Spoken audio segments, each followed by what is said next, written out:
Hello subscribers! Kumusta po? Si Dods po ulit. So, medyo natagalan po sa paggawa ng mga bagong tutorials dahil sa busy at ginagawa ko rin po yung bagong tutorial which is yung Illustrator. So, while waiting po sa bagong tutorial ng Illustrator, gusto ko lang po i-share sa inyo itong bago kong kung paano po gumawa ng layout nung paggawa ng tarpaulin. So ngayon, ito po ay ready na siya. Ang i-share ko sa inyo yung itong layout, buong layout na to. Kunting pagbabago na lang po ng font or text natin, pangalan na nilagay ko dito at saka itong image or yung picture na ginamit ko dito. So, ngayon po, diretso na tayo kung paano po ito gagawin. Now, pwede nyo po ito i-download after, no? Pwede nyo po ito i-download sa aking vlog. Doon ko po ito ilalagay or sa aking page or sa group ng Facebook. So, for now, tuloy tayo kung paano ito siya ayusin. Now, pagpalagay natin na meron na kayong basic sa Photoshop at may mga Photoshop na rin kayo. Una, pwede nyo po palitan ng font through punta kayo sa layer nyo, and then sa mga layers natin, meron dito nakalagay pick and shape. Ang pick and shape, ito yung kung saan nakikita itong image natin, tsaka yung shape natin, which is yung Superman logo.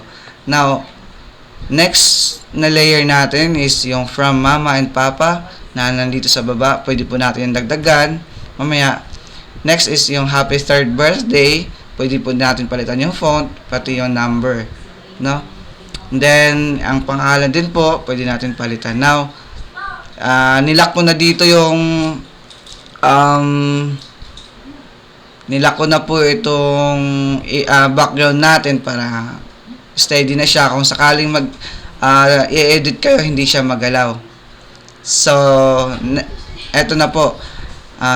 Madali na lang po siyang palitan dahil gagamit na lang po tayo ng type natin na tools, no, which is yung horizontal type tool. So, click nyo lang po yung horizontal type tool if gusto nyo pong palitan itong happy 3rd birthday, no.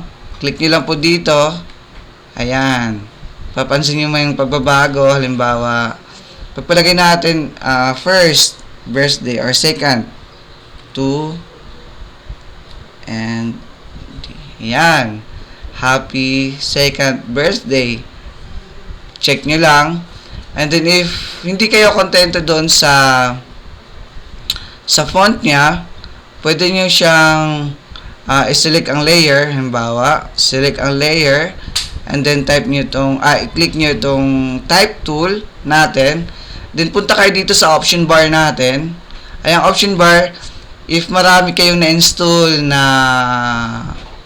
font sa mga computer natin, lalo na sa Photoshop, pwede po tayo mamili dito, no, kung ano yung gusto natin na font. So, pwede natin i-explore, no, kung anong gusto natin na font. Halimbawa, mamili tayo halimbawa ng show card Gothic. Ayan. Magbabago po yung layer na ito, no? Tingnan mo. Yan, nagbago na happy 2nd birthday. So, ganun lang po kadali kung paano po magpalit ng font. Ganun din po yun sa layer natin ng pangalan ng celebrant, no?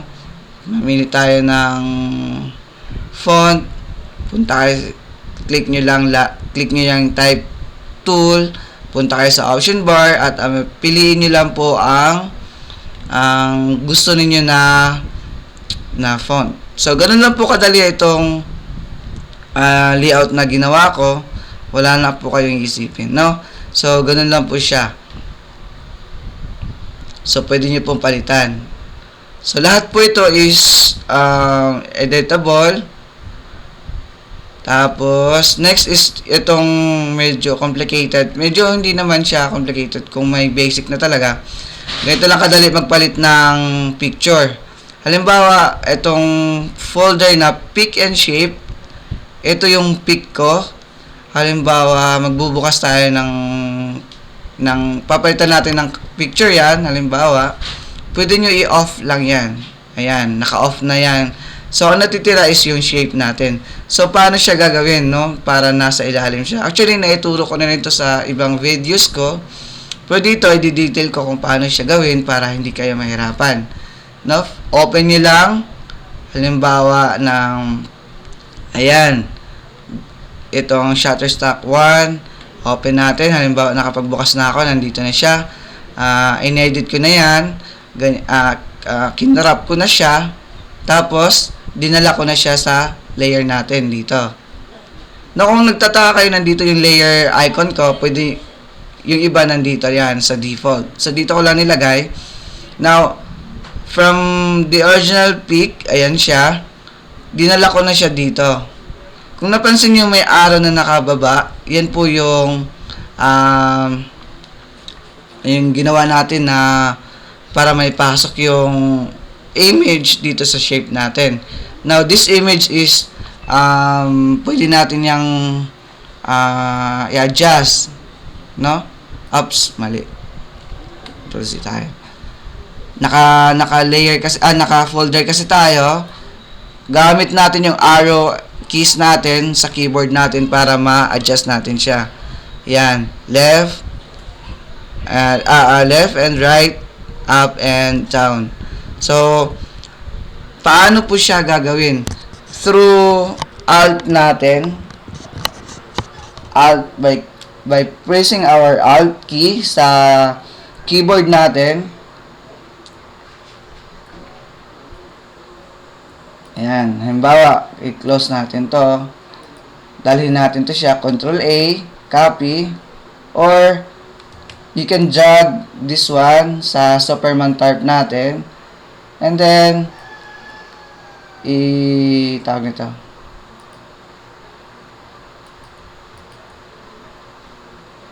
Delete muna natin yan para makita nyo talaga kung paano siya. Drag and drop.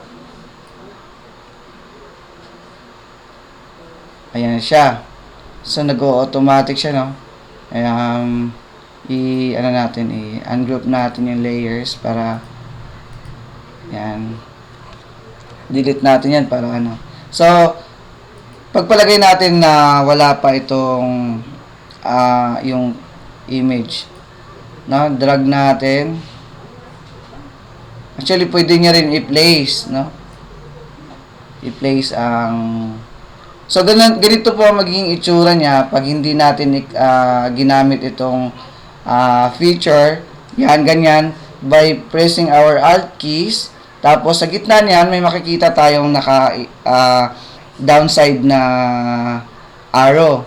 No? Pag nakita na natin yan by clicking our Alt, tapos ilagay natin yung cursor natin sa gitna or sa taas, konti ng shape, or mismo sa layer 1, yung mismong peak, makikita natin yan, no? Ayan, pag binibitawan ko, nawawala siya. Pag in-hold ko yung Alt, or press ko, ayan, pag kinlik nyo yan sa mouse nyo, left click natin sa mouse natin, ayan, pumasok na, napansin nyo, pumasok na siya sa loob ng shape.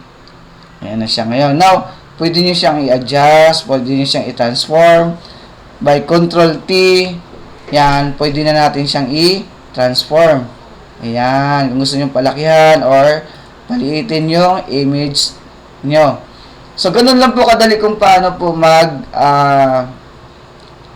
gumawa na or magpalit ng picture sa natin, sa Superman logo natin or shape natin.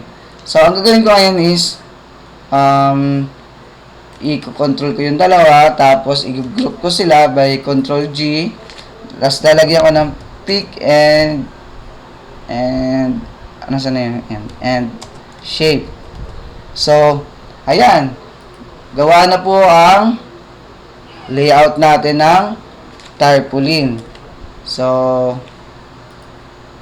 yun lang po, ganun lang po kadali kung paano po gumawa ng or paano po palitan ang font or ang picture natin. So, recap tayo. pagpalit ng font by clicking the type tool nasa left side natin. Tapos, click natin yung layer natin kung ano yung gusto natin papalitan. Tapos, punta tayo dun sa option bar kung ayaw natin yung font. Maghanap tayo ng font dito. Tapos, ganun lang kadali. And then, for our pick and shape, or sa image natin, magbukas tayo ng bagong image natin. Gaya nito, halimbawa ito. Tapos, pag nagbukas na siya, pwede natin i-crop by pressing the C sa ano natin, sa ating mga ayan. And then, check mo lang para pagkatapos niyan, or pwede natin i-place yan diretso dun sa image natin, no? Actually, pwede yang gawin ganito. Tapusin muna natin to para hindi magulo. Yan. Then, you can drag and drop to our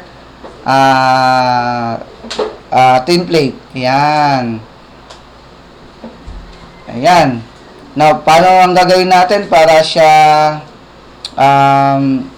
pumasok? Just drag and drop. Lagyan natin sa layer na yan. Ayan. And then, off natin itong